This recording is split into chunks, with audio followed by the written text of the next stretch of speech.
राज्यसभेनंतर आता विधान परिषदेच्या जागेवरूनही पुन्हा महाविकास आघाडीमध्ये जबरदस्त रस्सीखेच सुरू होईल, याबाबतची बातमी आपण थोड्याच वेळापूर्वी पाहिली.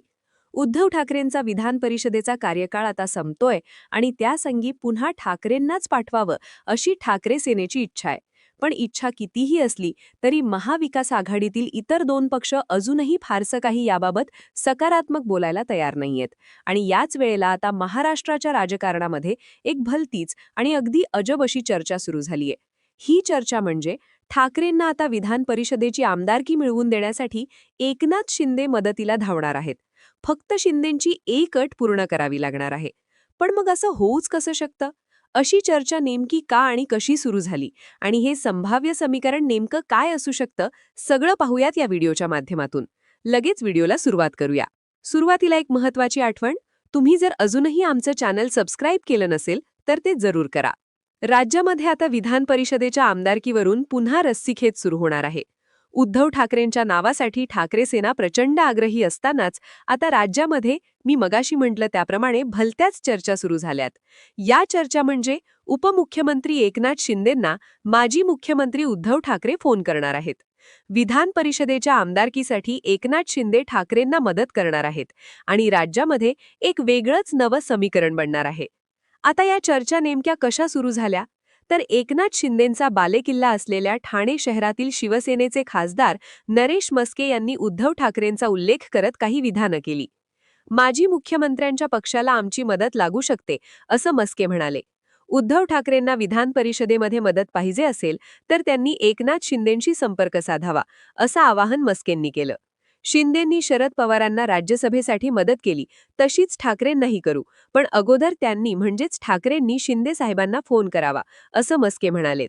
मस्क्यांनी झी24 तास या मराठी वृत्तवाहिनीशी एका खास चर्चेमध्ये बोलताना ही ऑफर दिलीय. यावेळी बोलताना एकनाथ शिंदेंनी राज्यसभा निवडणुकीमध्ये शरद पवारांना मदत केल्याचा सुद्धा दावा केला. शिंदेंनी दुसरा उमेदवार उतरवला नाही.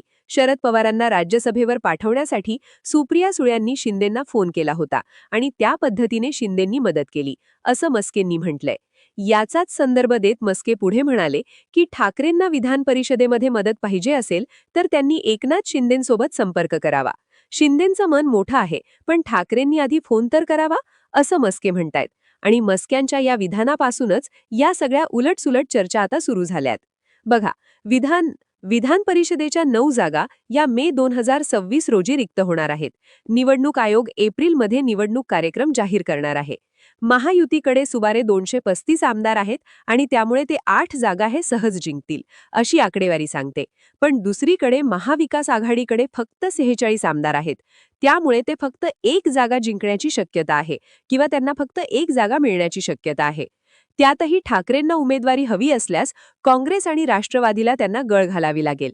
त्यातही शरद पवारांची राष्ट्रवादी यासाठी एक वेळ तयार होईल, कारण की ठाकरेंनी सुद्धा राज्यसभेसाठी शरद पवार यांना पाठिंबा दिलेला आहे. पण काँग्रेस मात्र ऐकेल असं वाटत नाही किंवा त्याची शक्यता जरा कमी आहे. त्यासाठी जास्त प्रयत्न करावे लागतील. पण शिंदेंच्या शिवसेनेला आपली मानून जर ठाकरेंनी शिंदेंना एक फोन केला तर शिंदे ठाकरेंच्या मदतीसाठी तयार होतील आणि फक्त या दोन शिवसेनेंच्याच बळावर केवळ उद्धव ठाकरेच नव्हे तर शिंदेंच्याही शिवसेनेचा एक उमेदवार जिंकवून आणता येईल, असं समीकरण शिंदेंच्या शिवसेनेकडून मांडलं जातंय. थोडक्यात राष्ट्रवादी आणि काँग्रेसला गळ घालण्यापेक्षा शिंदेंच्या शिवसेनेला स्वतःचं समजा आणि एक पाऊल पुढे टाका, म्हणजे शिंदे तुमच्या मदतीला येतील. अशा पद्धतीचं काहीतरी समीकरण शिंदेंच्या शिवसेनेकडून सुचवलं जातंय. पण तुम्हाला काय वाटतं? ठाकरे मदतीसाठी शिंदेंना खरंच साथ घालतील? ठाकरेंनी आमदारकीसाठी हे पाऊल उचलावं का?